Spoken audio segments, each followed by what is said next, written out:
Hi.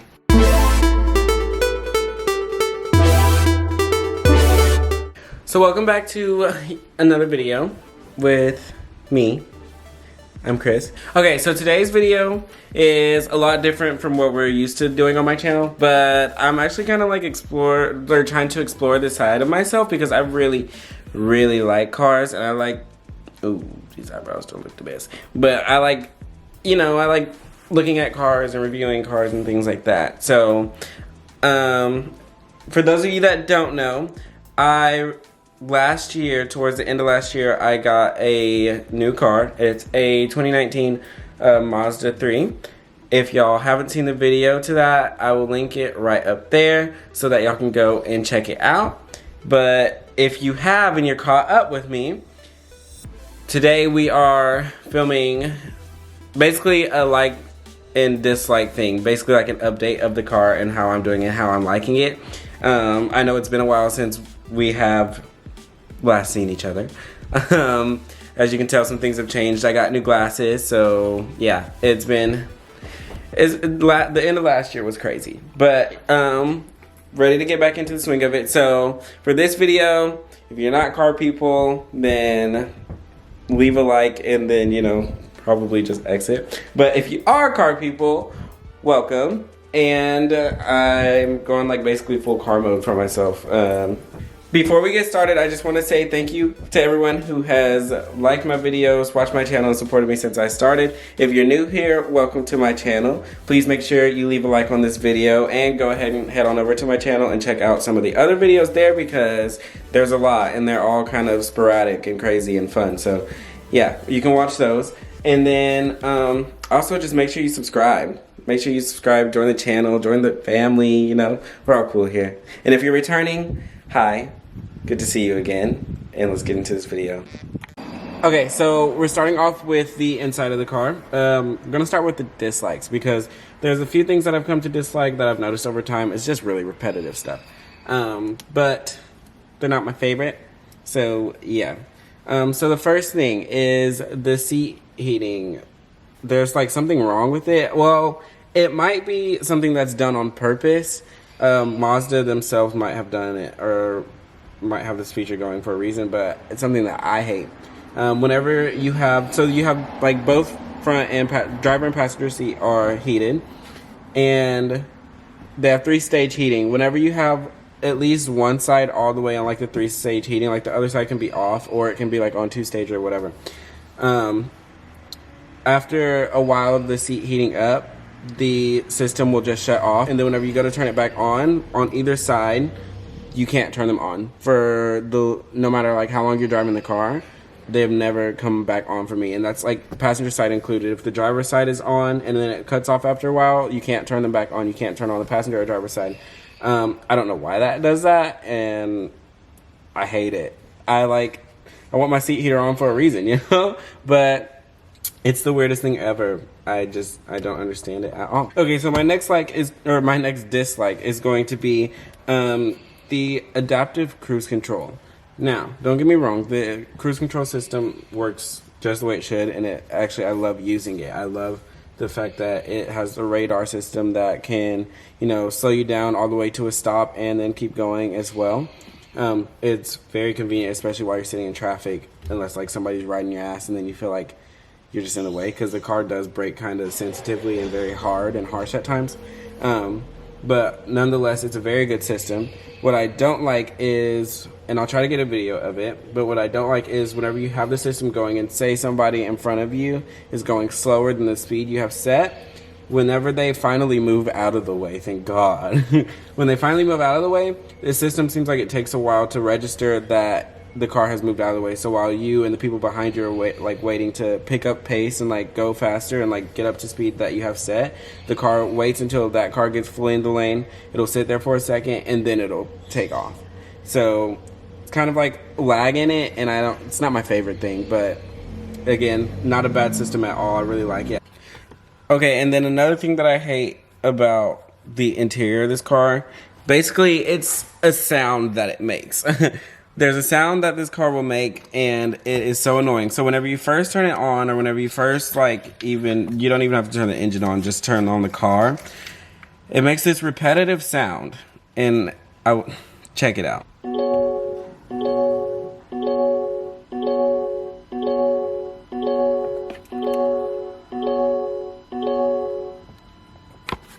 So if you guys couldn't see what was flashing, that was the seatbelt icon. So basically, it makes that sound anytime you get into the car, like 8 dings, or however many that was, any and every time you get into the car for you to put that on. It is so, like, over time, you kind of start to get used to it. If you're kind of irritated, then you're like, shut up, shut up.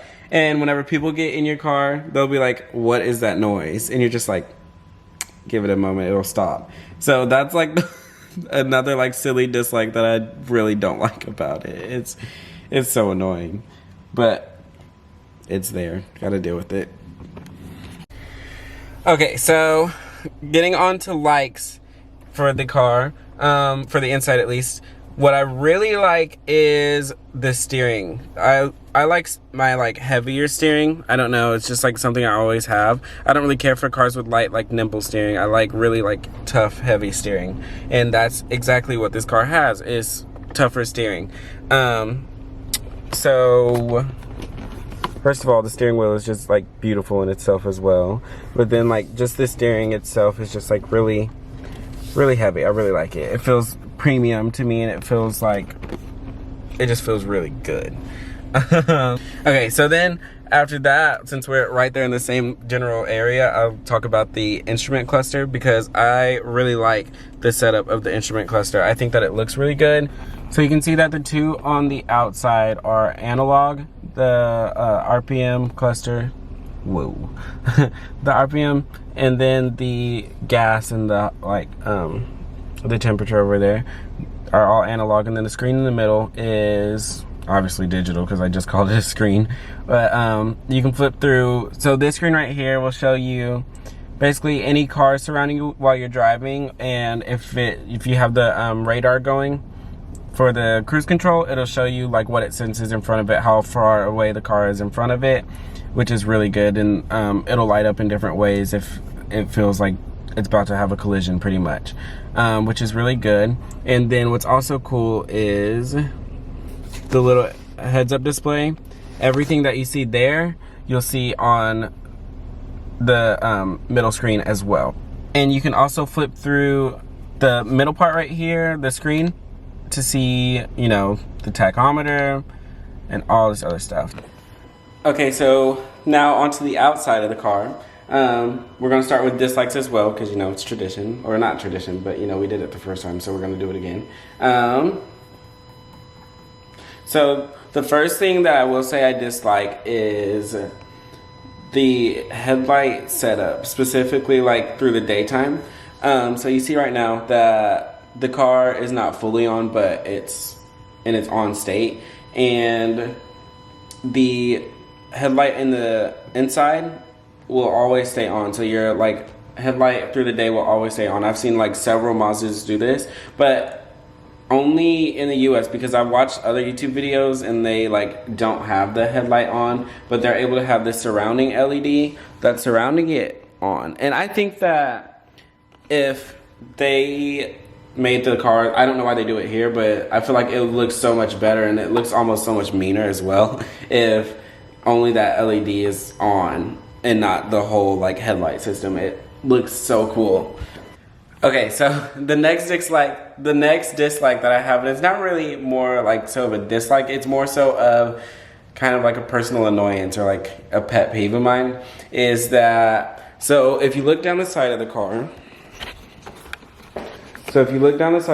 you can see that it has a really strong body line flowing right there, and then there's this one right here at the bottom, right? Well, whenever you take it to the car wash, they always seem to get the whole side, but they never get right underneath that crease. I get it, it's harder to see, but you can see the tires right there, and it kicks up a lot of dirt right there. So whenever this whole section of your car is like completely white, and then you look down, like actually bend down and look, and that's like still brown or like black, depending on how much you've like driven. it's kind of disappointing, right? It's just like, can y'all like clean it? And then it's usually tougher to get off because things like stick right there more, and that's like my own personal annoyance. But that's if you take your car to get it washed. I stopped doing that whenever I got this car because I realized that, hey, I gotta do this myself. So yeah. Now, things that I do like about this car, I love the just overall design of it. I think that it looks really freaking fantastic. They did a super good design, like good job designing it. I love the way that the front of the car looks and even the back of the car. I love the way the back of the car looks as well. Okay, so the next thing that I love about this car is literally the engine. So, yes, it's a 4-cylinder. It's Skyactiv G. But I think that it is a super good engine. It wants to run, first of all. This car, literally, when you get it like over 80 miles per hour, it just soars. And like there's always like enough power. I used to drive an Elantra, and it seems like it took forever for that thing to like want to like actually get up and go. But in this car, it's like all the time it just wants you to go faster. The engine is so good. Yeah, the engine is amazing. Like Mazda's doing a really good job at making them, especially for a 4-cylinder. And you know, like what's supposed to be an economy car, it's really good. My next like as well. So we talked about the headlights and what I disliked about them, but now we're just going to talk about the lighting as a whole. I love the lights on this car, like the way they look. Yes, I do wish that the LED like DRL was a little bit different, like the functionality of it, especially through the daytime. But overall, it's got this 3-dimensional like lighting curve to it, and I got some videos to show y'all that y'all can see right now, but you can see how it kind of like that whole strip is all light. It all goes straight in there, and it all just looks so good. Like I really think that they did a really good job on like the design of this car and the overall lighting. You can see right there right now too how it like shoots all the way to the back. And what's crazy is it does that too there, and then it also does it back here as well. And then how the reverse light and the LED turn signals are literally just 4 little LED bulbs. It's so cool as well. What is kind of like quirky, I guess you could say, is how the turn signal, like on the mirror, it is that little extension line right there, but then there's a break in it, and it's that little piece as well right there. It's kind of, I like it. It's different. It looks weird, but it just a little quirky thing to me. Okay, y'all, it's a little bit later now. I just realized that I forgot to close out the video, so sorry about that. So first of all, thank you guys so much for watching. If y'all liked it, please make sure y'all leave a like down below, and make sure you go and subscribe. If you are new here, please make sure you go subscribe and go check out some more of my other videos, because I think I have a lot of them that'll make you laugh or smile, and maybe some that'll make you cry or feel like loved. So there's some of those, there's some for everyone, so y'all can go check those out as well. And like I said, make sure you subscribe and come back for more. Turn on post notifications, and if you are returning, I hope you have your post notifications on already. Hope you're already subscribed, and if not, please make sure to do so down below. And thank y'all for watching and returning as well. That is it for today's video. Like I said, I hope in the future to be able to do like more car videos, because I actually really like doing them, and I have like a very I have a way that I want to shoot them, but hopefully we can get more like developed into it. But as for now, that's all I got for y'all. So thank you guys so much for watching, and I will see y'all next time. Peace.